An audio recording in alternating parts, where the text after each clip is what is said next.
अल्हम्दुलिल्लाहि वहदहु ला शरीक लहु वस्सलातु वस्सलामु अला मन ला नबिय्य बादा। क़ुरबानी एक इबादत है और जब भी आप इबादत करेंगे तो शैतान चाहेगा कि इबादत ना हो, और फिर कुछ शैतान के नुमाइंदे हैं वो भी मेहनत करते हैं कि इबादत में खलल आए, शुकूक व शुबहात पैदा किए जाते हैं, मुख्तलिफ़ वसाविस डाले जाते हैं ताकि लोग इससे हटें। तो कुर्बानी के मसले पर एक वसवसा, एक शुबह ये पेश किया जा रहा है, एक इश्काल पेश किया जा रहा है, वसवसा डाला जा रहा है। वो ये कि अगर कुर्बानी का जानवर ज़बह करने की बजाय जानवर की कीमत को सदका कर दें, किसी रिफाही काम में लगा दें तो फ़ायदा ज़्यादा हो। अगर आपने एक दिन में कुर्बानी की जानवर ज़बह करके अरबों रुपया खर्च कर दिया है, तो अगर ये अरबों रुपये के जानवर ख़रीदने की बजाय यही अरबों रुपया किसी मसरफ़ पर लगा दिया जाता, यतीम खाना बन जाता, बेवगान के निकाह का इंतज़ाम होता, बच्चियों की शादी का इंतज़ाम होता, कोई सिलाई सेंटर बन जाता, कोई तालीमी इदारा बन जाता, कितना फ़ायदा हो सकता था। एक दिन में आपने अरबों रुपया उड़ा के रख दिया, तो उसमें भी तो स्वाब मिलता है और ज़्यादा स्वाब मिलता। ये आज एक वसवसा डाला जा रहा है। बात अच्छी तरह समझ लें, ये वसवसा डालने वाले, ये शुबहा पैदा करने वाले बुनियादी तौर पर वो लोग हैं जो शरीयत को नहीं समझे, शरीयत के निज़ाम को नहीं समझे। अल्लाह रब्बुल इज़्ज़त ने इस्लाम का मुकम्मल मालियाती निज़ाम बनाया है। अगर उस मुकम्मल मालियाती निज़ाम को समझ लिया जाए और उसको अमल में ले आया जाए, कोई उलझन बाकी नहीं रहती। अब देखिए, शरीयत ने एक निज़ाम ज़कात का बनाया है, एक निज़ाम उशर का बनाया है, एक निज़ाम सदक़ात नाफिला का बनाया है, फिर एक निज़ाम बैतुल माल का बनाया है। अब ये सारे निज़ाम अगर मुतहर्रिक हो जाएं, स्कूल भी बनेंगे, मदारिस भी बनेंगे, हस्पताल भी बनेंगे, यतीम खाने भी बनेंगे, बेवगान के निकाह का इंतज़ाम भी होगा, सब मुकाम होंगे, लेकिन निज़ाम शरीयत को मुकम्मल नाफिज किया जाए।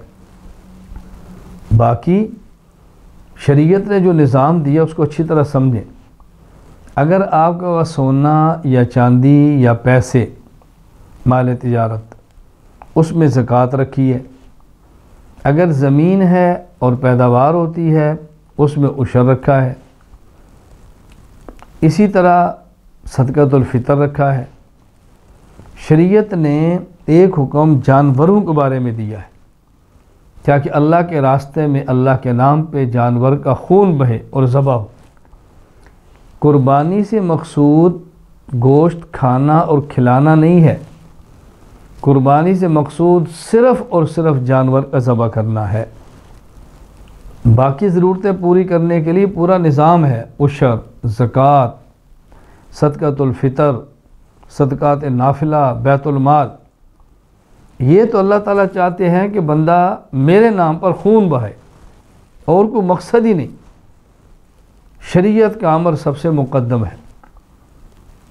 सिर्फ़ और सिर्फ मकसद क्या है? अल्लाह के नाम पे खून बहाया जाए। जामे तिरमिज़ी में रवायत मौजूद है, उम्मुल मोमिनीन अम्मी आयशा रज़ियल्लाहु ताला अन्हा फरमाती हैं, रसूल अकरम सल्लल्लाहु अलैहि वसल्लम फरमाया, मा अमिल आदमियुम मिन अमलि यौमन नहर अहब्ब इलल्लाह मिन इहराक़ि दम।